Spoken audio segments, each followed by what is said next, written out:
जी, लेकिन झटके में बिरहा बड़ा अजीब है। तो देखें बात पर बात जब न होले तब बात रोवले, पद पर पद न होवाला तब पद रोवला।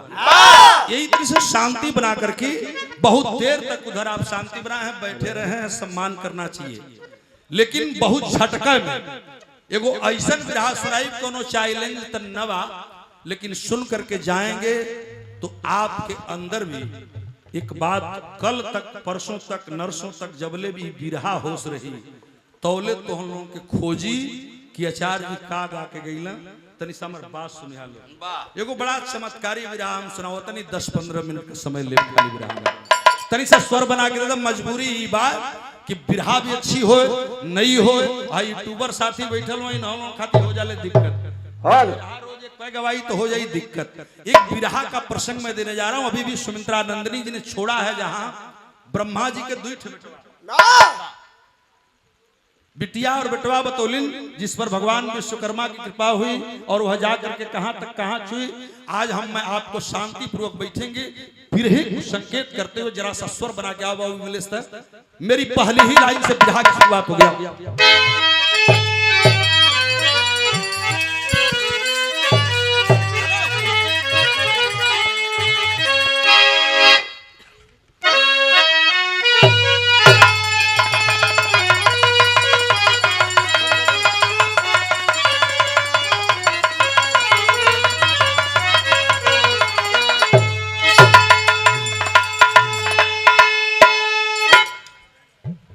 धीरे धीरे धीरे धीरे निकाल लो।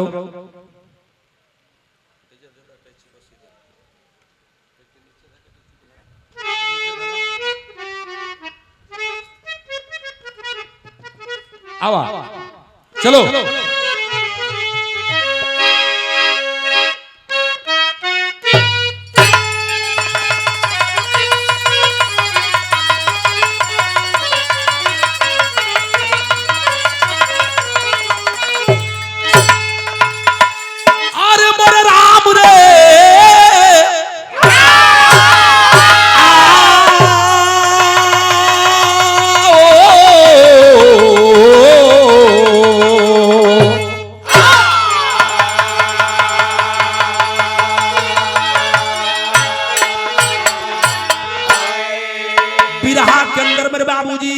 कोई चैलेंज नहीं है, अपनी बाजार है, अपने लोग बैठे हैं। जे भाई के जौने रस का मजा चाहिए वो भैया के कुल रस मिल जाए। इसी बिरहे के अंदर कहानी कौन कहानी पुराण खोज नई जो मैं बताया आपके लिए वह सारी चीजें समाहित हैं। लेकिन बिरहा की शुरुआत कैसे हो जाती है वहीं से लाइन पर लाइन। अरे झर लगी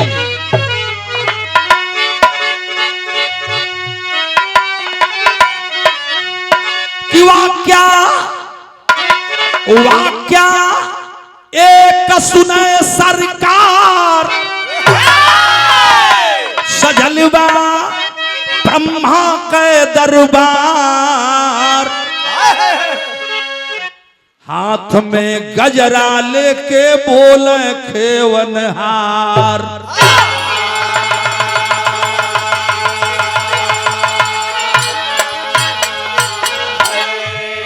अरे जवन देशवा में उगले किरनिया। बिरहा कई तर्ज है। एक बार के बात है, त्रेता का लड़ाई खत्म हो गई रहल, सारे लोग वापस आ चुके हैं। और जब वापस अलन हैं तो राजा इंद्रलोक के मालिक इंद्र जी, ब्रह्मलोक के मालिक अपने दरबार में एक मीटिंग बुलूलन। आज ऐसी मीटिंग बुलूलन, ऐसे हमन सजल है। यही तरह वो मीटिंगिया में वो बात छूट गई। और बात कौन सी छूटी मैं बताया कि बड़ा अपने ढंग का चीज है कि जवन देशवा में उगले किरनिया होला सुहावन बिहान, वो हीर देशवा में घर मोरा हुआ, वो हीर देशवा में घर मोरा नौवा पर हिंदुस्तान हो, वो हीर देशवा में घर मोरा नौवा पर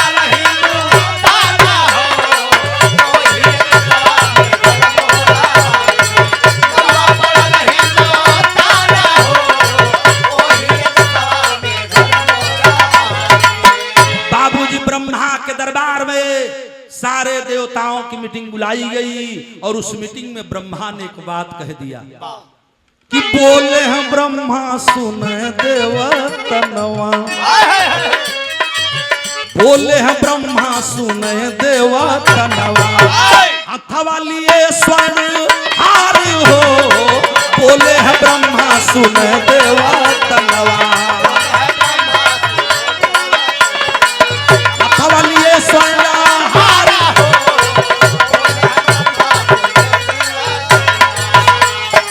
और साबित करे कौन सबसे बड़ा है। ब्रह्मा जी अपने हाथ में एक स्वर्णिम माला लिए मेरे बाबूजी, और स्वर्णिम माला लेकर के उस मीटिंग के अंदर खड़े होकर के एक बात कह दिए, मैं सारे लोगों से एक चीज जानना चाहता हूं कि इसमें से सभी लोग बताएं, जितने लोग उपस्थित हैं, कि इसमें से सबसे बड़ा कौन है। आज जे सबसे बड़ा होई, जे सबसे बलशाली होई, जे सबसे बड़ होई, ओकरा के हम इस स्वर्णिम हार पहनाई। वाह, स्वागत करो। कहला जे सबसे बड़का होई ना, ओके इस स्वर्णिम माला गला में डाल दे।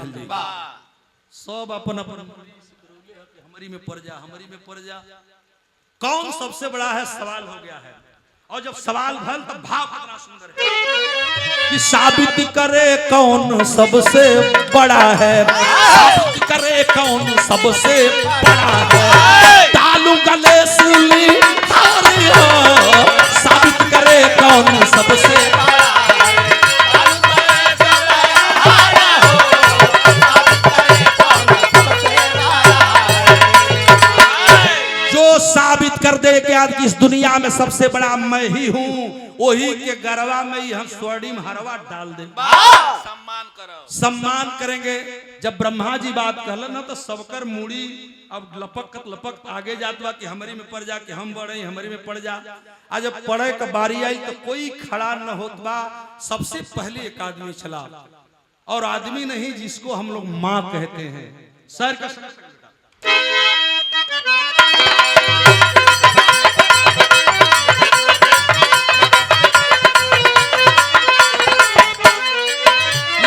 लार लला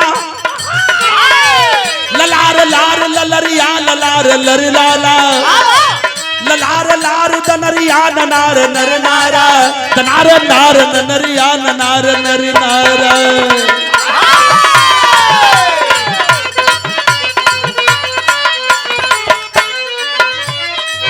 धरा खड़ी हुई, धरा खड़ी हुई महान हमी है ज्ञानी, धरा खड़ी हुई महान हमी है ज्ञानी, होता है पाप पुण्य धर्म रहते अभिमानी।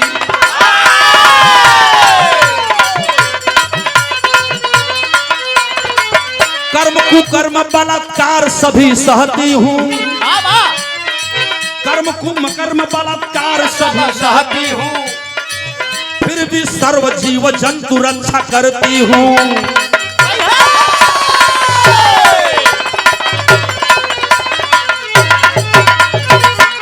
सबसे पहले धरती माँ खड़ी हो गई और पृथ्वी ने कहा कि मैं ऐसा हूँ कि पूरी दुनिया का भार ढोती हूँ।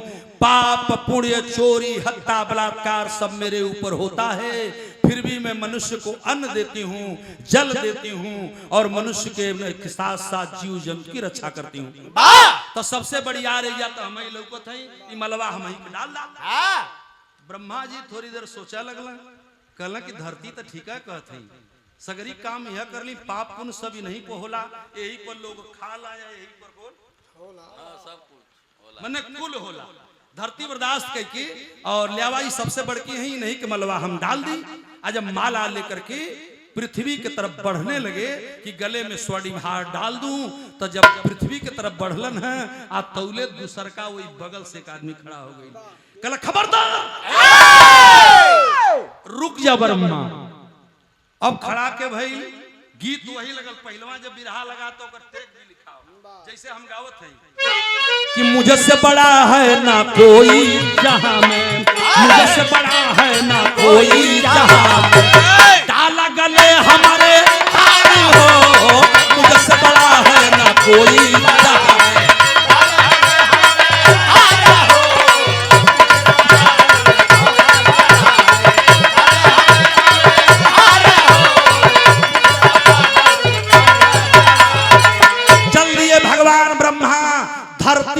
जयमाल पहनाने के लिए कि सचहू में सबसे बड़ी यार तई पृथ्वी है। आज जो ही चलना तो एक आदमी वही बगल से खड़ा भल, खबरदार ब्रह्मा जी रुक जाओ। ब्रह्मा जी तकलन कहना कि ऊ के हो भाई, का बात है? तो देखा बिरहा गजब हो गई। एक लाइन बिरहा का तर्क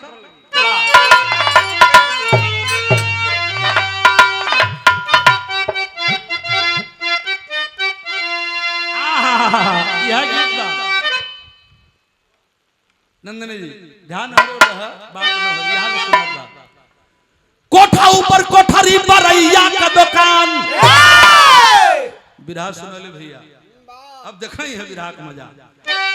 कोठा ऊपर कोठरी बरैया का दुकान, आहा से लड्डू छूट गईल बरैनिया मारा शान क्रिया ले ला, क्रिया ले ला राजा अब हिन्ना दान, क्रिया ले ला राजा।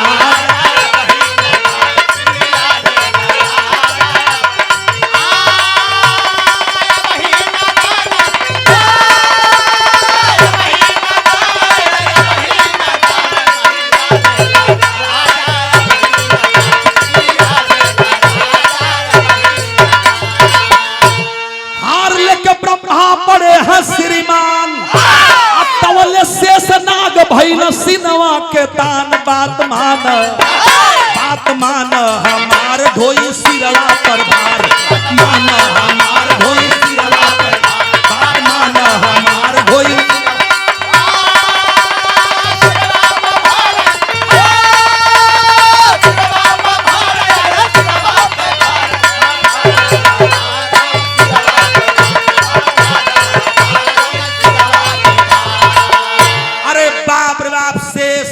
खड़े हुए ललकार दिए कि ब्रह्मा जी खबरदार, अगर पृथ्वी सबसे बड़ी है, पाप पुण्य कुली जो हली या मालवा का हकदार अगर पृथ्वी है तो इनके हम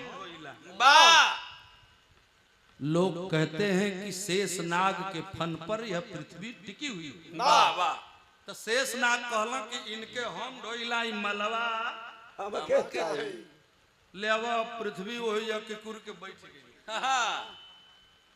तब भइल बवाल, अब देखा तनी है बात, तब का भइल विरहवा में कि सर पे हमरे हार हमके पन्हाई, सर पे हमरे हार हमके पन्हाई, तौले सुनत बचन भोला गई नगरा माई, सुनत बचन भोला गई नगरा माई, सुनत बचन भोला गई नगरा माई। अरे कर जहां भोला तू हो जा खबरदार, तोहरे नयर कीरा हमारी गरवा का हार, माला दे दा हमार बात मान सरकार।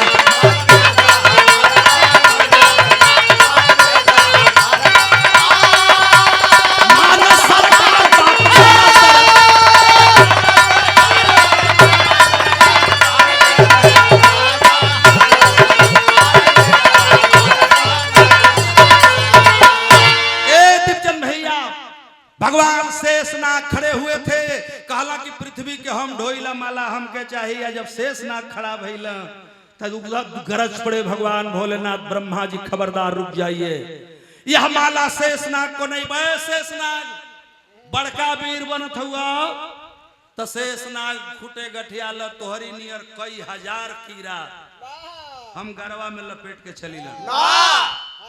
तू अगर पृथ्वी के ढोवेला, आप पृथ्वी बड़ से बड़ियार तू हुआ, इनके तू ढोवेला, तो तोहरी ऐसा कीड़ा कई हजार हम गरवा में ढोइला, ब्रह्मा जी मलवा हमके चाहिए।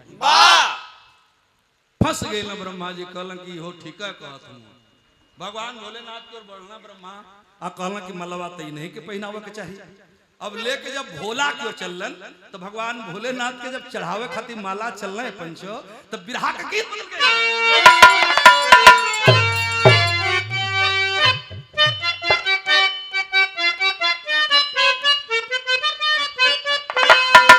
कि तोरा नहीं हारे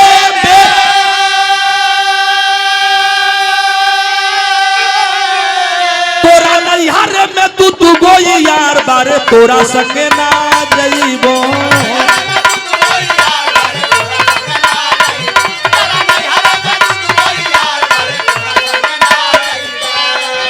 गोरी ना जइबो गोरी ना जइबो गोरी ना जइबो ये गोया हीरा दूसरा का चमार बारे तोरा संगे ना जइबो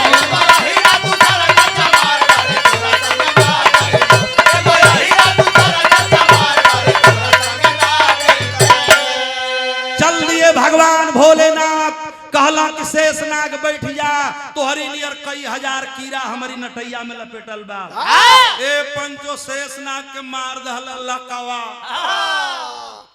बैठ गई लकवा मरल वही जो शेष नाग पट हो गई। अब भगवान भोलेनाथ के तरफ ब्रह्मा जी माला लेकर के चल दिए। आज जब ब्रह्मा की तरफ ब्रह्मा जी भोलेनाथ की तरफ चल रहे तो अब हाई बिरहा देखो कि बोला है रावण तनी हो जा खबरदार। जो मैं धुन बता रहा था वो धुन में बिरहा बेटा काहे हो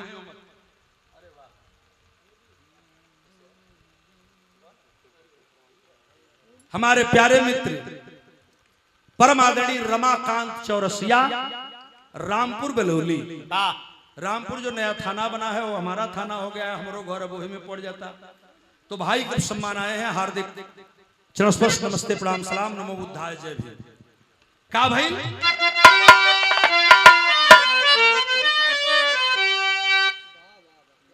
कि बोला रावण भोला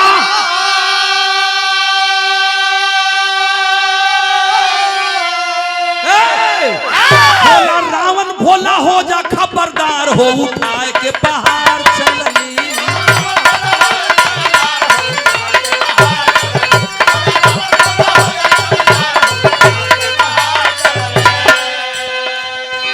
सात बार पार्वती संग तोहार हो उठाए के पहाड़ चलनी।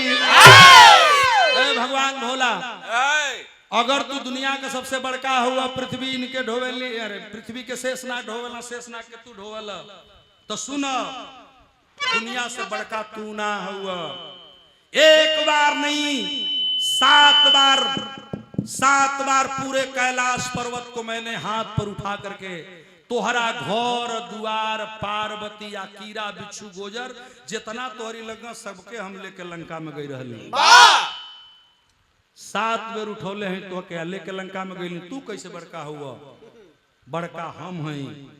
और जब रावण की बात सुने ब्रह्मा जी सारी लोग अवाक हो गए कि तब भोलो से बढ़िया रावणा बा लेवा इन्हीं के पहिरावा तो और बोलत थे का बोलत कि हमारा के हार ब्रह्मा देई पहिनाई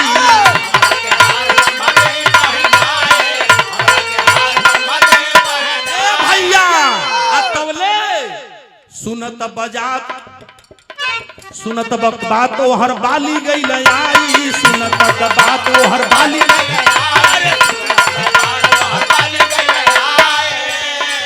6 महीना ढोवाली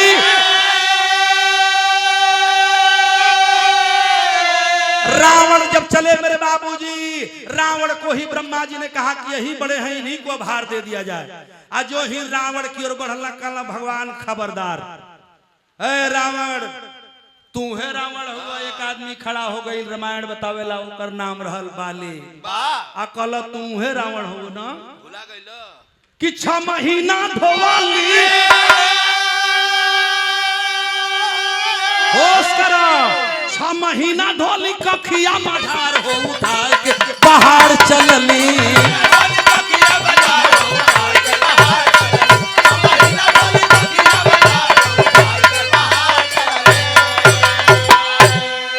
आज सभवा में से खिबाड़ा झार हो उठा के पहाड़ चलनी।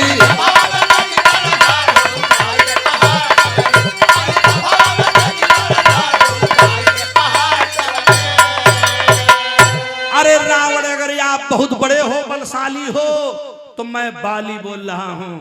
ब्रह्मा जी बाली की ओर ताके लगला कहला का बात रे कहला ई रावण हुआ पूछ ल आई उहे रावण हुआ रावण भुला गइल। अगर दुनिया में सबसे बड़का तू ही बलशाली हुआ तो तोके काखी में 6 महीना हम ढोले रहली आ यही कखिया में दबले रहली में गुची नियरोई में खुराई रहला दिनवा भुला गइल तो ये ब्रह्मा अगर ई सबसे बड़का हूँ तो इनके हम काखी में दाब के ढोली तो ई मालवा हमके चाहिए। हकदार हो ना, अभी माला हमके चाहिए। अब तो फिर ब्रह्मा जी पहुंच गए, कहना घूम के दूसरे और गए, कहना कि यार बालिए हकदार है का, लेवा बाली के पहिरा दे। आज जब बाली के बढ़लन न बाबूजी तो देखा बिरहवा गजब हो, थोड़ा दूर बहन बढ़ल हुआ बाली के पहिराओ बदे आ तौले वही बिरहा के अंदर भल का ये दो संस्कार। धर्मेंद्र चौहान सोनाडी नई बस्ती से, धर्मेंद्र चौहान देखा ये है बिरहा की चोट। इनाम नोट बहुत मिलता है नंदिनी जी, लेकिन ये प्यार का पुरस्कार इतने लोग जो बैठे हैं ये बिरहा का लोग श्रोता है बैठल बा।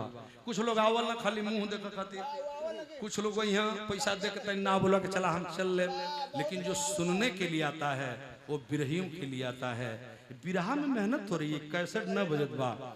हम घर का बाटी हमरा विषय में सब जानत बा, या कुछ बतौले की जरूरत न बा, लेकिन किस स्थितियों से बिरहा की वापसी किया साहनी भाई गवाह हैं, प्रमोद पांडे जी गवाह हैं जो इला बैठे हैं। हम बतावा जात बानी बिरहा ये अजीब बा। बाली कहला कि हम ही के लायक पैरा दा, जब बाली की और माला लेके चल रहा ना बाबू ते बेटा हुए सोना वाली तराज लग गई ना, कैसे झटका हुई, देरी हुई। सोनाडी का मेला का मतलब ये लोग फरमाइश के लिए रहला। जब हम लइका रही तो आप लोग सुनले रहला, दुईठे चीज अपना ढंग कही रहले में कोनो बड़ाई नहीं कर, सब घर का बे। बिरहा जगत में बाद में लोग कौआली लगत में टोपी लगा के गाए, केहू सरंगी लेके घूमता, केहू गुदरी लेके घूमता, केहू चुनरी लेके घूमता। बिरहा में एक नंदिनी जी एक गायिका है जिनका एक साधारण रेस है, अच्छी गायिका है, मंच पर अब उतना डांस नहीं है कि यहाँ से वहां ले चल जा। बेचारी बढ़िया बिरहा गावली है, करी खातिर हमन इनका सम्मान कर ले जा। दो चार बेर मुलाकात भी हमन में बा, बातचीत भी होत रहत बा, आज भी बिरहा बा, 4 दिन के बाद फिर हमारे इनका बिरहा बा। हमार बात तनी सा सुनी, घर बात हम बतावत नहीं। पहलवा कुल हम के लोग फरमाइश करके गाँव में जब दूसरा जिला में जाइल जाता, ये करे वो अपन अंदाज हमार खुद का रहल, और बिरहा में लोगों ने नकल किया। कैसे नकल किया? एगो हाई सोनाडी में पहलवा भगसरी माई के मेला लगत, तनी तहु के दे, तनी महू के दे, नहीं नहीं गुड़ नहीं नहीं गुड़ हुरका बजे जहाँ हो काटल जला, रेत के लोग फेंकल है, कैसे लगावा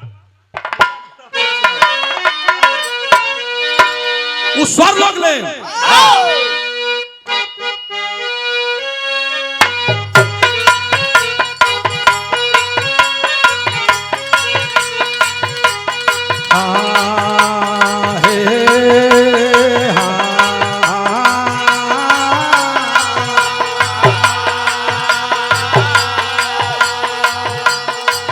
बोला बोला हो बोला बोला हो बोला बोला भगसरी माई की,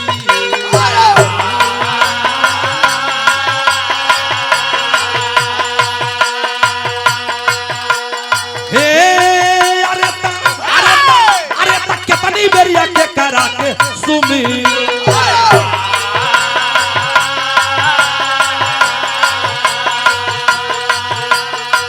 अरे नाही सुमिरा नवा का जुनिया।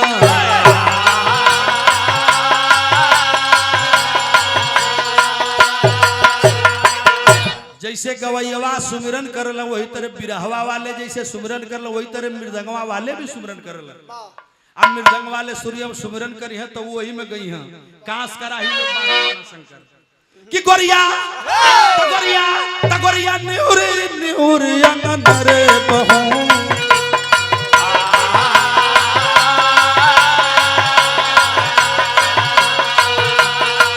तगोरी का बांधा लाया चरवा उड़ रे जा।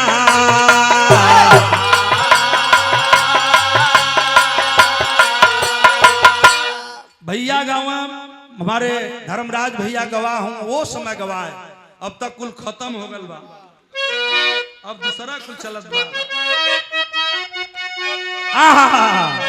कि फूल लोढ़े गाइलो मोबारी आसारी मोरी अटकल डहारी, सारी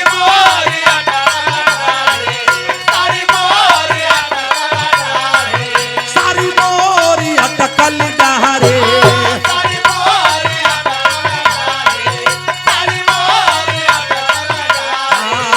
हो मोर के हो मोरा के हो मोर के हो अरे के मोरा सारिया उतारी हो गिरनिया डूबल जा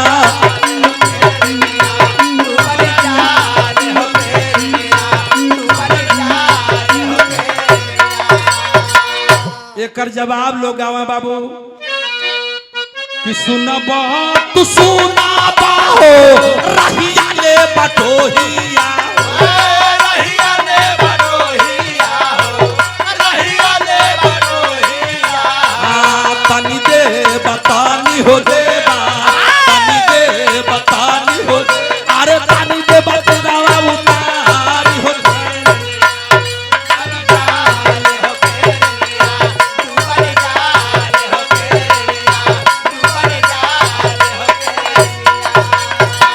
यही के काशीनाथ मेलसी साहब माननीय मेलसी साहब बहन हुआ दुनिया में नहीं नहीं बाबू घबरो मत बिरहा का नंबर झटका में कर दे हम जो समय दिले हैं उसे ढेर ना होकर चाहिए भाव कितना सुंदर है कि छपरा संगरिया में अरे चलनी दुई बहनिया उठावा रंगल हो रहली चलनी दुई बहनिया उठावा रंगल हो रहली चलनी दुई बहनिया उठावा रंगल फूफूती में खोसैली हो उठावा रंगल हो रहली फूफूती में खोसैली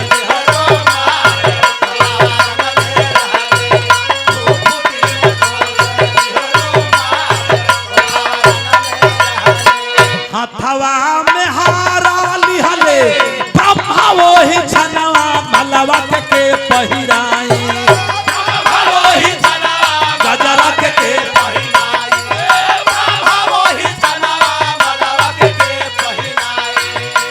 बाहो यार के बान के बाटे सभा में बलावान गजरा के पहिराई के बाटे सभा में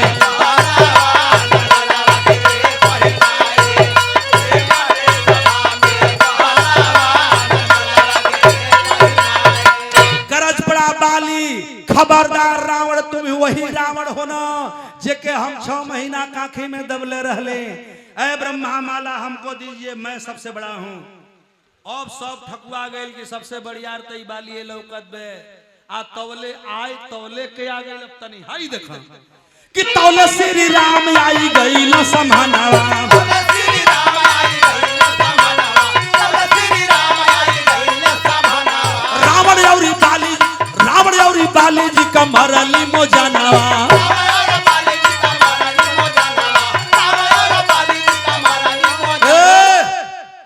बाल तुम वही न हो अरे बाले अपने भाई के साथ तूने अत्याचार किया जिसके लिए मुझे तेरी हत्या करनी पड़ी और तुमको मारने वाला मैं हूं हमके लोग राम कहलन ब्रह्मा जी भगवान राम के ताके लगलन की हो अपना के साबित करिहन का राम को बर्दाश्त नहीं हुआ राम खड़ा होन कहलन कि तो के हम ही मर लिया सुनो जोने रावण का तू बात करत हुआ वो रावण के भी हम ही मर ले हैं ते ब्रह्मा जी अब हमार बात सुनो माला अगर आपको देना है तो विचार करिए लेकिन मेरी बात तो पहले सुन लीजिए और बाली भी टुकु टुकु ताकत और रावण भी ताकत है कि दादा हो दादा दोनों जने के अंत राम के हाथे वही रहे तो मालवा ही नहीं के पड़ जाई अब तो बवाल हुई तौले का भाई तनी देखन कि तौले श्री राम आई गई न समाना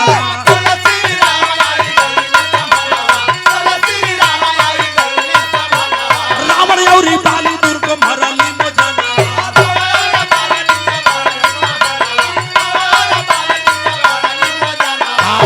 हरवा ले के ब्रह्मा चलले राम के समानवा गजरा के पहिनाए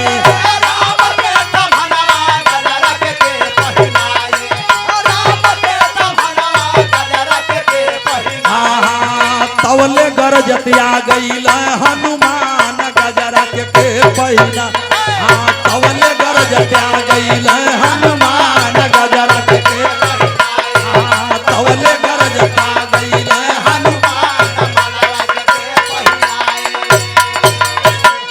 अरे बाप रे बाप भगवान राम जब खड़े हुए तो जिनको भगवान भी कहा जाता है और भक्त भी कहा जाता है। भक्त हनुमान खड़ा हो गई, कल ब्रह्मा जी रुक जा, रुका हो जा, रुका, ईश्वर हार हार अब तोरी आंखें में रही। ऊ ताकत हो कल के हो हाउ के खड़ा हो, कल के रे ना चिन्हत हुआ तो इनसे पूछा राम से, हम के ही भगवान राम तकल, कल हनुमान तू, अरे मेरा भक्त हो हनुमान बैठ जाओ, कल हम हार खातिर नहीं खड़ा, हमारे को बात सुन लो। राम के समझाओ तना हनुमान कि तौले हनुमान आई गई ल समहनवा,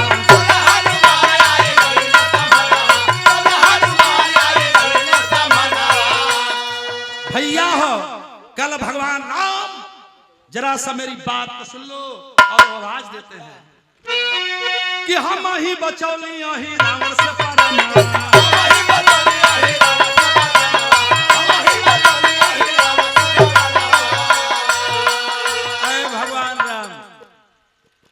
लक्ष्मण सीता जब हर गई रहरी तब वन में भटकत रहला लोग, हे खग हे मृग मधुकर श्रेणी, तुम देखी सीता मृग नैनी। खैर हमें पर तुहार शक्ति का बखान नहीं करत, न अपमान करता नहीं, लेकिन भगवान राम अगर इस हार के मालिक आप हो तो मैं हनुमान हूं, मैं आपका भक्त भी हूं, मुझे माला नहीं चाहिए, लेकिन जो सही बात बा वो कह देता नहीं। तो हके या तोहरी भाई लक्ष्मण के वही लंका की लड़ाई की शुरू की पहलवा रावण चसल रहला कि न सोचलस कि न राम रही न लड़ाई, तो तोहके हत्या करे खातिर काटे खातिर पतालपुरी के राजा अहिरावण ले गई रहे। आज जब अहिरावण तोहार हरण कैलस तो लक्ष्मण का राम का हम ही जान बचौली, आ तब लड़ाई भइल, तब तू रावण के मरल, तो हार का मालिक हम ही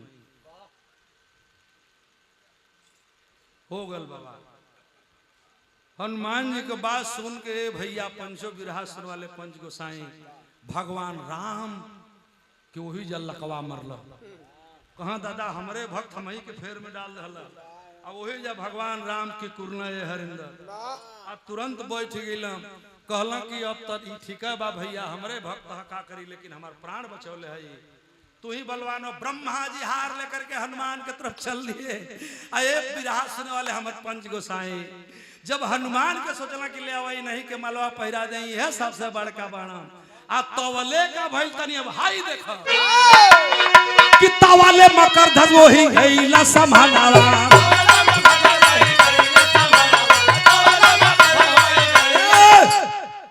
आए हनुमान कले भाई कौन लड़का खड़ा हो गई, तो लोग देखला कहला बेटा तोर का नाम हरे, कल हमार नाम मकर ध्वज है, कल मकर ध्वज, हनुमान टुकुर टुकुर ताका लग में सलाह हमार लड़कवे खड़ा हो कहला कि नहीं सोनाडी से थोड़े आलू बनरा थोड़े रहा भैया हो का भाई कि बोला है मकर ध्वज हई तोहरे लाला नाम,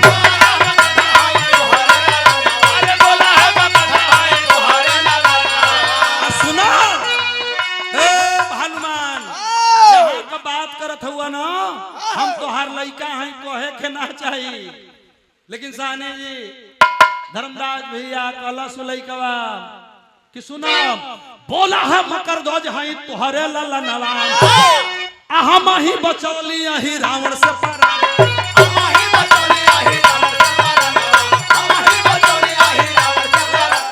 जब तू गईला तो तोहके मारे के तमाम उपाय लागल लगल, हम ही पहरा देत रहले।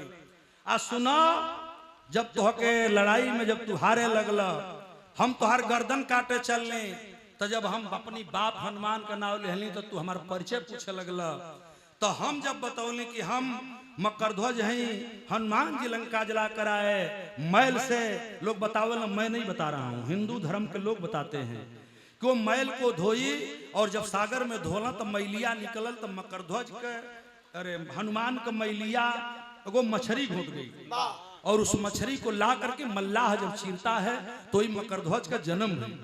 कलक तोहार लड़का जरूर है, लेकिन अहिरावण के जाए खातिर तो से जब लड़े लगली तो तू अंत में हमसे माफी मांगला, तोहार गर्दनिया हम में काट देले होती, अब तोहार गर्दनिया काट देले होती तहिया ई माला पहिरे लायक तू ना रहलो तो, लेकिन जब तू कहला कि हम तोर बाप हैं तो हम बाप जान के तो से कहली कि तू हमके हे खम्मा में बांध दो आ चल जा।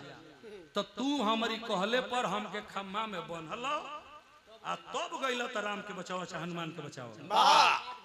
नहीं तो तू वही जातो हो कि हम काट गले होते। हनुमान कहला साला हमार लइकवे रोड़ा हो कहलाई तो बजर पर गइल हे भगवान अब का होई। कलन की बैठ गेलन हनुमान, राम भी बैठ गेलन। मकरध्वज कहा कि मुझे हार नहीं चाहिए, लेकिन सारे लोगों के पास अब कोई विकल्प नहीं है। मकरध्वज की बात सुनते ही उस मीटिंग में सन्नाटा छा गया।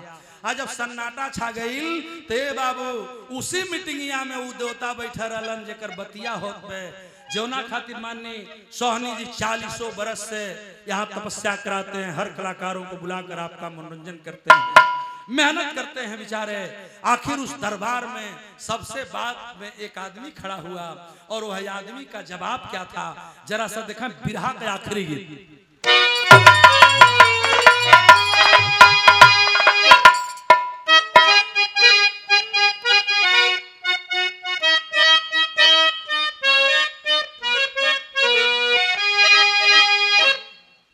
कि हेराइल बा हेराइल बा अरे हेराइल बा हेराइल बा हेराइल बा तनी खोज सैया झूलनी हेराइल बा तनी खोज सैया झूलनी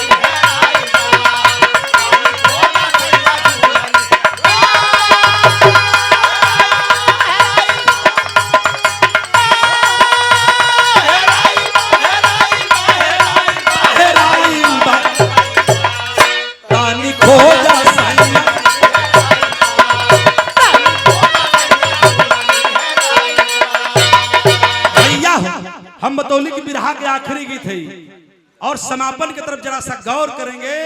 आखिर एक आदमी जब कोई न खड़ा भल सब शांत हो गए साहनी भैया, जब सब शांत हो गई तब के खड़ा भइल भाई तनी बिरहा दे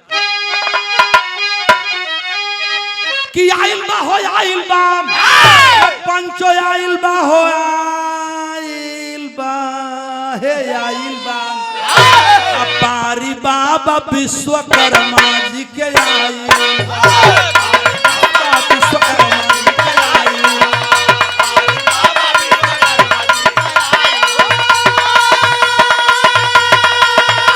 अरे जिया बेटा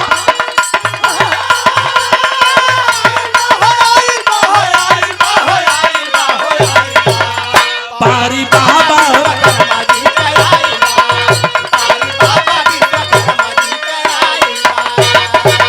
रुक जाओ ब्रह्मा जी रुक जाओ और यह हाथ में माला को आप लिए रहिए।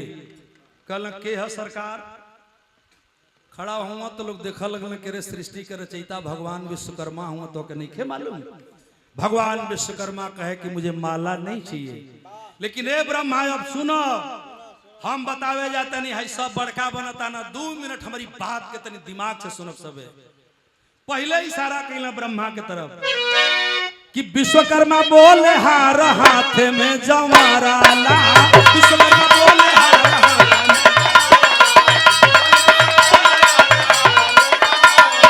ए ब्रह्मा जी जौन तोहरी हथवा में है स्वर्णिम मलवा बा एक दूसर के हुना बनोले हम बनोले हैं आ तू बड़का हो गइल जेके मन करी वही के पहिरा देबो। ई माला हमार बनवावल ह। आ सुनो इतने नहीं शिव कपिनाक जवन राम तू तुरला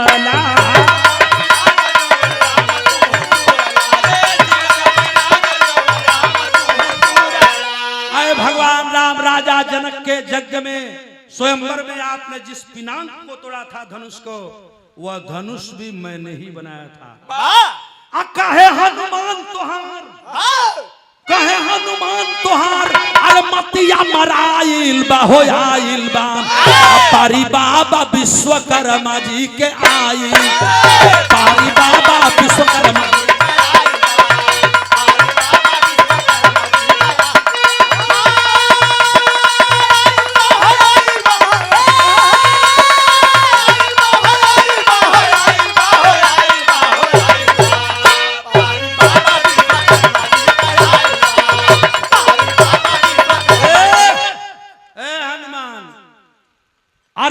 के जरवल जवन हम ही बनवली। हमारी हुई बनाई लंका को जला डाले तो वीर बनते हो, राम का प्राण बचाए हो तुमको हार चाहिए। ए ब्रह्मा जी आप हार के मालिक अभी हाथ रुके रहिए, मैं बता रहा हूँ हमके हार ना चाहिए, हम हार लेवे खातिर नहीं खड़ा। देखा नंदिनी जी बता रही थी फलाना का लड़का रहला, फलाना का लड़के इनका माई फलाना रहली, उनका बाप फलाना रहलन, लेकिन हम सच्चाई बोल रहे हैं।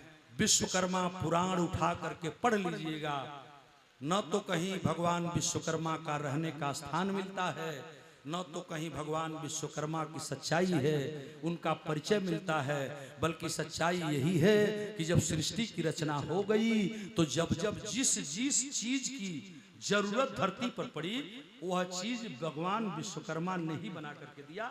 इसलिए लोग विश्वकर्मा के विषय में जानते हैं और बोलते हैं, लेकिन हम पढ़ले बने विश्वकर्मा पुराण, तब हम बताओ तनी तनी हमारी बात के समझी सब है। कलन हमके हार ना चाहिए, लेकिन सुना हम ही हथियार बनौली। ए हनुमान जो ने गदवा से जाके तू मरला ही रावण का 5 गो मुड़ी बना के बैठा रहे देवी भगवती के रूप में, 5 मुड़ी वाला हनुमान आप देखे होंगे।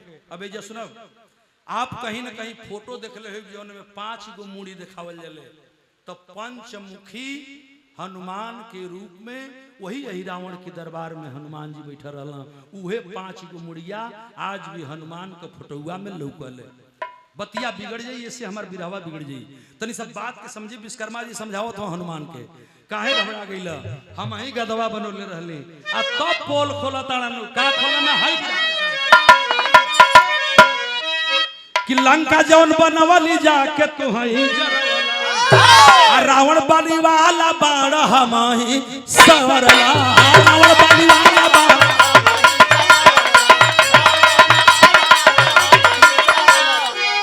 चक्र त्रिशूलवाम बाबू चक्र त्रिशूलवाम से धरती सुनाइल होयाइल।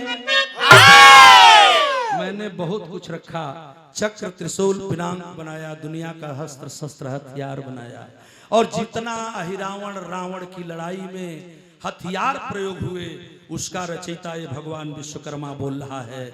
लेकिन हार हमको नहीं चाहिए। अय ब्रह्मा जी मैं आपको फैसला देता हूँ, सृष्टि का रचयिता भैला के नाते सब मुड़ी झुकोले बा कहला विश्वकर्मा जी पहिरल चाहता ना का कहला हमके हार ना चाहिए।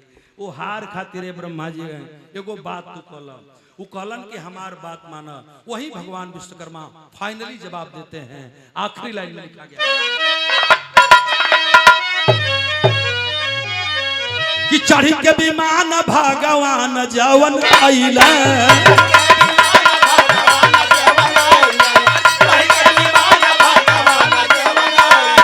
ब्रह्मा ब्रह्मा लीला हमारी हाथवा से कैला।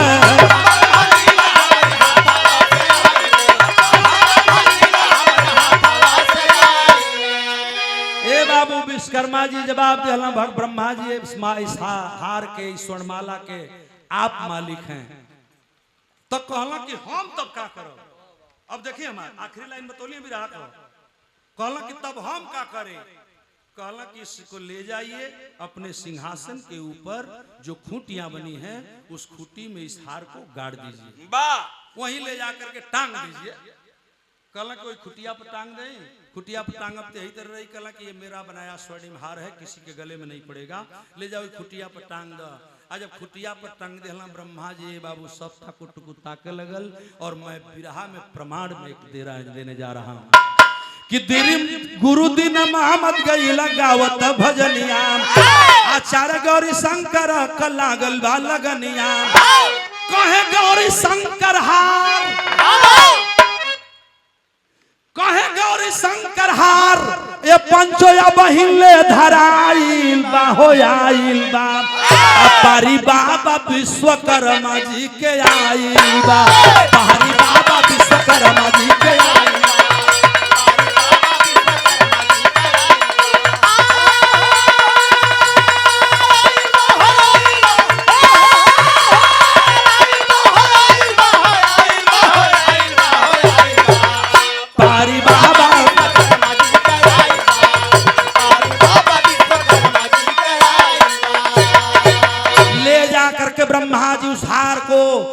टांग दिए मेरे बाबूजी, और जो अपने सिंहासन के ऊपर टांग दिए वह हार उस युग से लेकर के सतयुग द्वापर कलयुग, सतयुग द्वापर त्रेता कलयुग युगों का अंतर होता जा रहा है, अंतराल होता जा रहा है, लेकिन आज भी उसी खूंटी पर वह माला टंगा हुआ है। और वह माला टंगा हुआ है तो कहाँ टंगा हुआ है? उसी खूंटी पर टंगा है जहाँ ब्रह्मा जी टांगत हुआ, इसी भगवान विश्वकर्मा जी कहलन हा। अब विश्वकर्मा जी जब ये बात कहलन हा तो देखें बिरहा का एजा सवाल लगत जाते, किसी से कोई सवाल नहीं है, लेकिन हम आप सुनने वाले साथियों से एक बात बताने चल रहे हैं कि वह हार अब भी अगर रखा है तो कुर्सियों के ऊपर ब्रह्मा ने रखा, तो आखिर कुर्सियों के ऊपर रखा तो वहीं रखा ही रह गया।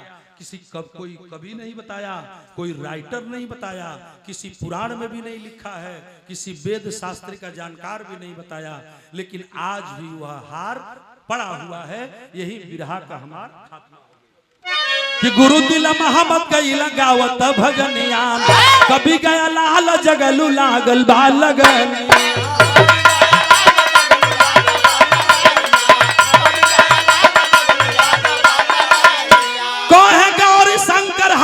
बहिले टंगाइल बा हो आइल बा, पारी बाबा विश्वकर्मा जी के आई।